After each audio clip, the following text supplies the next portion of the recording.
So இந்த அட்ராக்ஷனுங்கிற ஒரு விஷயத்தை தான் எல்லாரும் தேடி தேடி ஓடிட்டுருக்கோம்.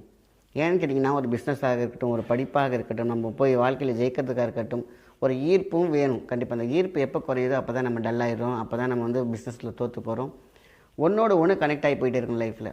ஒரு இடத்துலேருந்து இன்னொரு லிங்க்லேருந்து இன்னொரு லிங்க் அப்படியே பார்த்திங்கன்னா, அந்த லிங்க் வந்து பார்த்திங்கன்னா இந்த கனெக்ஷன், கனெக்டிவிட்டி, கான்டாக்ட்ஸ், இதுதான் ஒரு வாழ்க்கையில் ஒரு பிஸ்னஸ்க்கு நல்ல ஒரு விஷயம். ஒரு வியாபாரமாக இருந்தாலும் சரி, உங்களுக்கு நீங்கள் போய் ஒரு இடத்துல அஃபிஷியலாக போகிறீங்களா இருந்தாலும் சரி, அந்த ஈர்ப்பு கடவுளுக்கே, நம்ம தெய்வ சிலைகளுக்கே கண் திறப்பதற்காக யூஸ் பண்ணக்கூடிய அற்புதமான ஒரு மூலிகை. ஏன்னா தெய்வத்திற்கே பிடிக்கும், அப்போ பார்த்திங்கன்னா பிரபஞ்சத்துக்கு பிடிக்காமல் போக போகுது.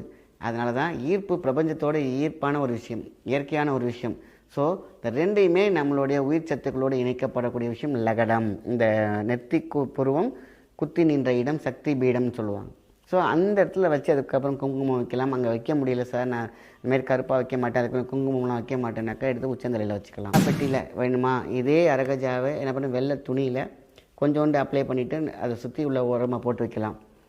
கார் ஓட்டிகிட்டு போகிறீங்களா, அந்த டேஷ்போர்டில் கொஞ்சம் அந்த துணியில் மிக்ஸ் பண்ணி என்ன பண்ணுறீங்கன்னா ரோல் பண்ணி உள்ளே போட்டு வச்சுருங்க.